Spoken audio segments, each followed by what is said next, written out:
Hey, what's up guys, Will here for GSM Arena. Samsung is really putting the pressure to the mid-range market, with plenty of releases these days. One of the latest to come out is the Galaxy A31. It's on the lower end of the spectrum price-wise, but still brings an AMOLED screen. Is this the model with the most bang for your buck? Let's find out in our full review.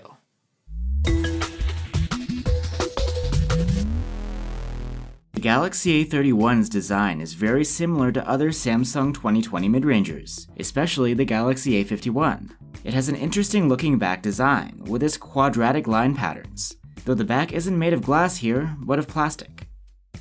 The phone is actually rather hefty thanks to its large 5000 mAh battery.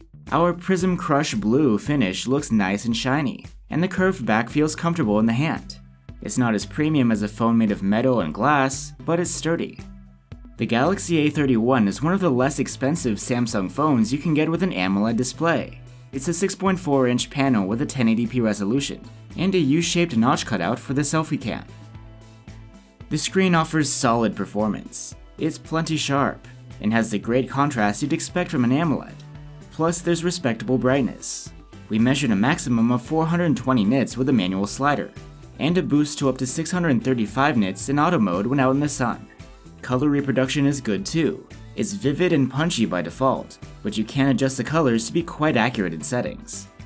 The Galaxy A31 employs an under-display fingerprint reader. It's reliable enough, and always ready to wake up and unlock the phone. It's not the fastest sensor around though. As you'd expect from a phone at this price point, the Galaxy A51 has a single bottom-firing loudspeaker. It's not especially loud, but the quality here is decent for a mid-ranger, with nice mids and even some bass tones.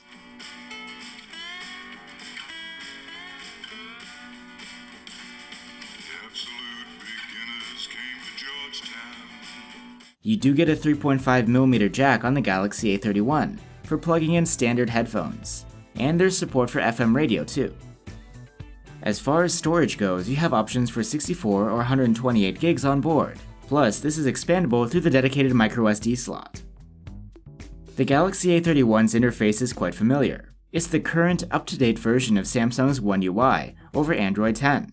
Anyone used to a recent Samsung should feel right at home here. Everything feels quite smooth and bloat-free. There are a few Samsung functions, but the majority are provided by Google. We're glad to see NFC here for contactless payments and connectivity.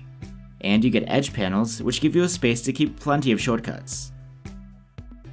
Powering the Galaxy A31 is a Mediatek Helio P65 chipset. Performance is decent, but in benchmarks, the A31 falls behind most of its competitors, even Samsung's own devices that run an Exynos 9611 chip. It's the GPU performance that is lacking here, so it's hard to recommend the A31 for graphically intensive tasks like gaming. But as far as battery life goes, the Galaxy A31 is no slouch. It has a 5000 mAh battery pack, and was able to score an impressive 124-hour endurance rating in our proprietary tests. Charging is capped at 15 watts, and it's not the fastest. Half an hour of charging only got us from 0 to 30%. On the back of the Galaxy A31 is an L-shaped quad camera setup. It has a 48-megapixel main camera, an 8-megapixel ultra-wide cam, a 5-megapixel macro cam, and a depth sensor. Photos shot with the main camera come out at 12 megapixels, and these look great. There is a lot of detail, low noise, natural looking colors, plenty of sharpening, and surprisingly wide dynamic range. There's a 48 megapixel mode available if you want. You can get a bit more detail this way, but you sacrifice dynamic range, and the file size is huge. Portraits are taken with the main camera together with a depth sensor. These are great, with excellent subject detection and separation. The defocused backgrounds are quite well done too. Shots taken with the 8-megapixel ultra-wide camera are usable. The detail level is okay, but noticeably less than the 12-megapixel ultra-wide cams of the more expensive Samsung models. Colors are decent looking, but there's also plenty of noise, and dynamic range is narrow. Close-up photos from the 5-megapixel macro cam are surprisingly good, with enough detail. However, this camera has fixed focus, so it takes some trial and error to get a sharp photo. In low light, photos from the Galaxy A31's main camera aren't great. They're soft and noisy, with washed out colors. At least dynamic range is okay. However, unlike most phones these days, there's no night mode available here to help things out. As you'd expect, the ultra-wide camera fares even worse in these conditions. Now on to selfies. The A31 has a 20 megapixel front-facing cam, and you can take either 8 or 12 megapixel photos with it through some combination of pixel binning, cropping, and upscaling. These results are impressive. There's plenty of detail, good sharpness, pleasing colors, and wide dynamic range. When it comes to video capture, the A51 falls behind the competition. Resolution is capped at 1080p, and there's no support for 60 FPS shooting. Videos from the main camera look washed out, with subpar dynamic range and too much sharpening. We like the colors better with the ultra-wide cam's videos, however these still aren't great, and there is no stabilization, either electronic or optical, available on either camera. So that's the Samsung Galaxy A31.